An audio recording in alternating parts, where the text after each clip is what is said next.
All right, so would Scotland be better off just independent, just doing its own thing? Congressman John Duncan, a Republican for the fine state of Tennessee, is with part of that caucus. Remember, we've had him on before, the Friends of Scotland caucus. He's the co-chair.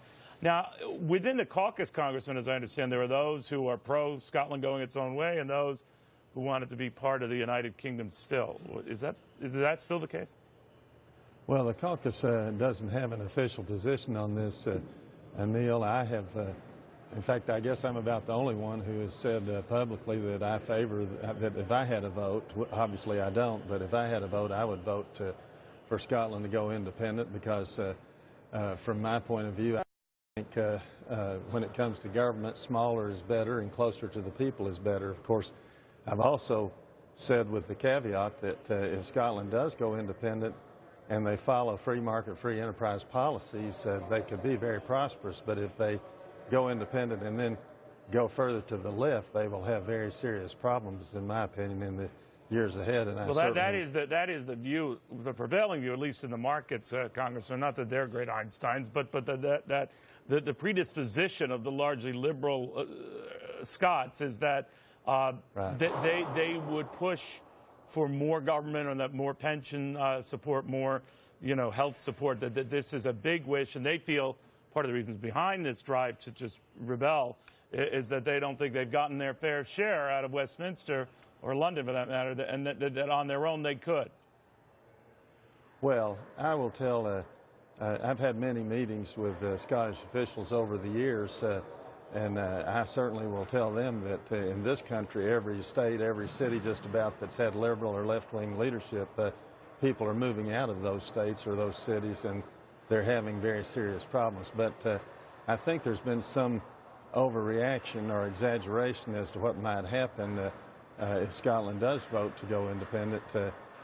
Scotland is only 8% of the population of the United Kingdom, and if they did vote to go independent, they're not overnight going to become an enemy of the rest of the British people. In fact, I think they will continue to work together and have a very close and friendly relationship. So you're not in the camp like the president, who's been sort of saying, not sort of, actually, he said, stay within the fold, we support the United Kingdom. Bill Clinton has said much the same. Do you think that strong arming is a good idea? Well, no. In fact, I think there's an overreaction to it. I mean, to be honest with you, I'll be surprised, somewhat surprised, if Scotland does vote to become independent, but I don't think it would be catastrophic to world markets. Gosh, I've been in Congress for a long time. Many years ago, I went and heard all the briefings about Saddam Hussein and his elite troops and how great a threat he was. Well, you're right about that. I saw those same elite troops surrendering to CNN camera crews and empty tanks, and so I realized then that a lot of times these doomsday scenarios just don't come about, and so I think that's part of the case here. But I will, I've said in the same way, Cuba, for instance, could be a paradise on earth if they had the right leadership. And you're right. I would say the same thing to the Scottish officials too, but I would vote for independence if I was there. I was thinking of your fine Southern accent, sir, and if you mixed it with a Scottish accent, you'd really be onto something, but that's just me. Congressman. Well, we have a heavy Scottish influence in my area. And my hometown of Knoxville is named after a Scottish immigrant. And, there you go.